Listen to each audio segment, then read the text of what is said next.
Hello, welcome back. So we're going to now move along with our chi-square test of association to see whether there's an association between race and receiving a callback in this experimental study with resumes. And we're gonna next move into the check and calculate steps. And so for the check step, we still have this independence assumption like we usually do. And just as a reminder that this is an assumption of independence of the observations, not the variables. And so the question we want to ask with this is each application providing completely new information.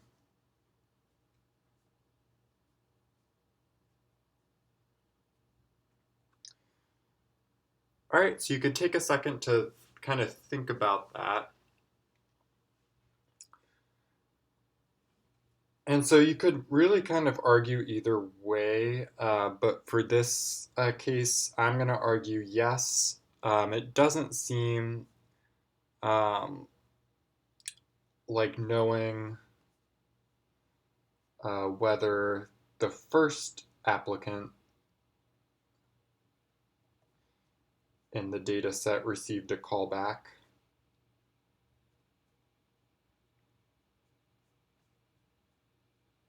So it doesn't seem like that tells us anything about the chance that the next applicant receives a callback.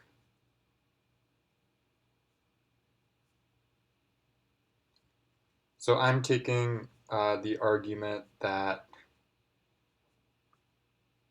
each application is providing us with a distinct separate piece of information, and that information is unrelated. Okay, so we also have the sample size condition. So this follows a really similar pattern of our last two hypothesis tests, where we had an independence assumption and then we had some sort of sample size condition. So that was first the success failure condition, and then for the chi-square goodness of fit, that was a condition on the expected counts. This is going to be really similar to the chi-square goodness of fit test, where we want to check that all expected counts are larger than 5.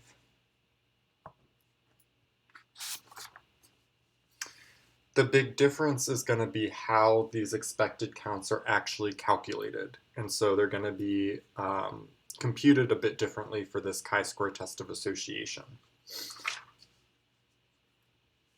And so to talk about that, we're going to break it up into this smaller example, just because the numbers will be a bit easier to work with. And so we'll have a little bit better understanding of what's really going on. And so for our expected counts, we're just going to try to find what we would expect our counts to be if the null hypothesis were true. In this case, the null hypothesis is that there's no association between the two variables. And so if that's true, what would you expect your counts to be? We're going to suppose that we have this fake data set based on, with one variable being sex and the other variable being whether or not the person received a promotion. And so these are our observed counts, and what we want to do is find the expected counts for each of these cells if sex and receiving a promotion were actually not associated. Okay, so let's start by just filling in our column totals and our row totals, and then the total number of people in this data set is 15. And then let's do a couple calculations to make sense of what these expected counts are. And so the proportion of all people who receive a promotion in this example, it looks like that's 5 that received the promotion divided by 15 total people. And so it's a third is the proportion of people who received a promotion in this example. And then the logic is that if there really was no association between gender and promotion, then we would expect about a third of the males in our sample, so that's where the 5 out of 15 plays in, and a third of the females in our sample to get a promotion. Based on this logic, take a second to think about, you can go ahead and pause the video, how many males we would expect to get a promotion if our null hypothesis of no association was true.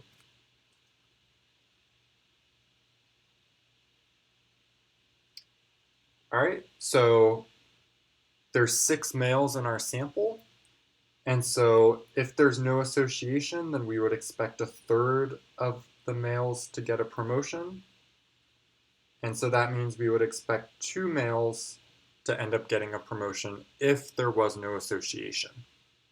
We could make the same calculation for the 9 females.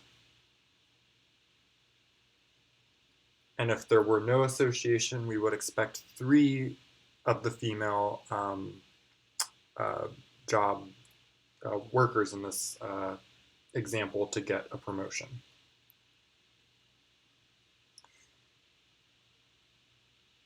Okay, and so now these are the expected counts for these 2 cells in our table. We want to try to figure out a general formula now for these expected counts, just something that's a little bit easier so we don't have to fully think through this logic each and every time. But the logic is here so that these expected counts don't just pop out of nowhere, and now we've made sense of them a little bit. For our general formula, it's actually a little bit easier to see if you don't reduce the 5/15ths to 1/3. And so really what we did was this calculation is the same.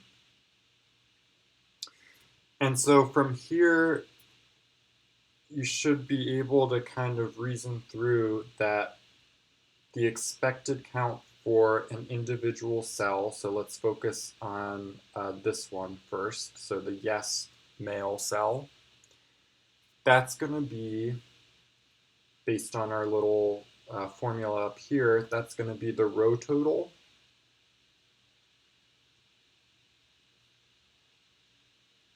times the column total, so that's the 5,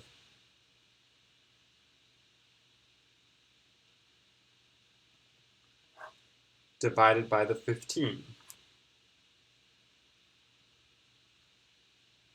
I call it the total, but it's really just the total number of applicants, or the total number of workers.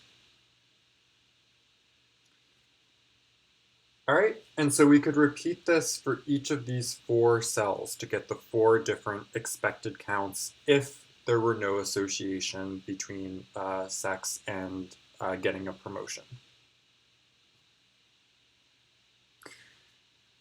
All right, and so going back to our callback example, which is the data that we're actually interested in, we could repeat this calculation for white applicants who get a callback. And so we want to find the expected count first for this particular cell using the formula that we just reasoned out up here. I'm going to take the row total, 2,435, divided by the column total, which is 392, divided by the total number of applicants, which we actually didn't calculate before. So let's go ahead and do that. So divided by 4,870.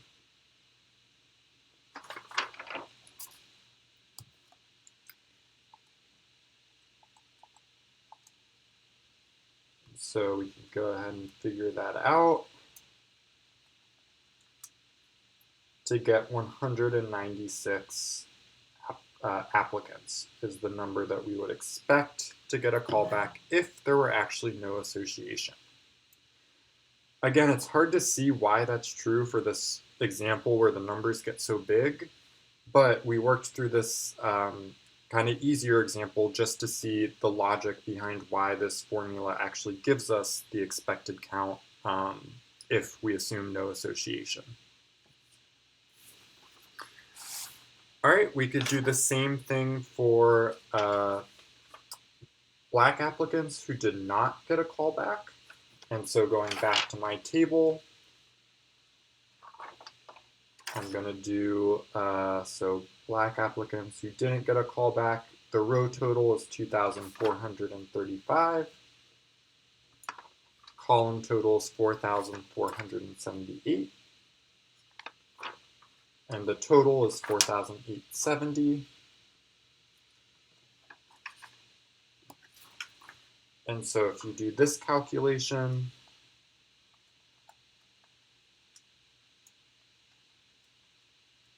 you should wind up with 2,239 applicants.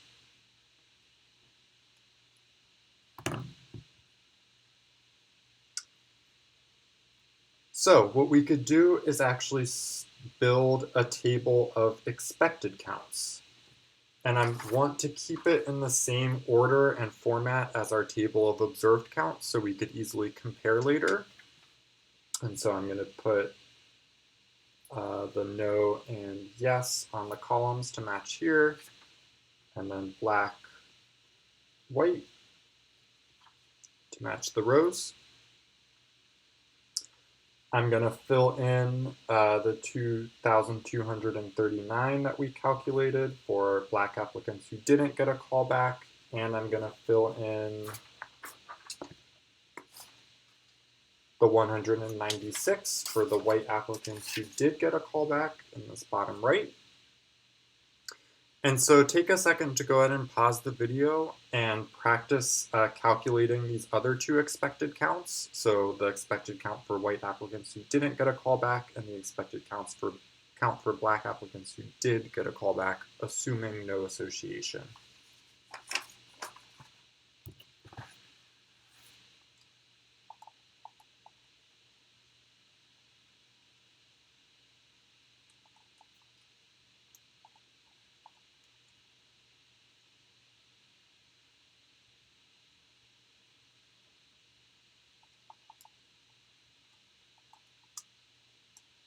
All right, and so let's see. So I got 196 and 2239. These won't always be the same. So I guess here will always be the same. The reason that they are the same for this example is that the row totals are identical. So the 2,435 and 2,435, there were the same number of applicants in each race that sent in resumes. That won't always be the case though. And so if that wasn't the case, then you would wind up with 4 different expected counts here. Okay, so I know I'm over my usual 10-minute mark goal, so I'll leave it here. But as always, feel free to shoot me an email if you have any questions about any of this.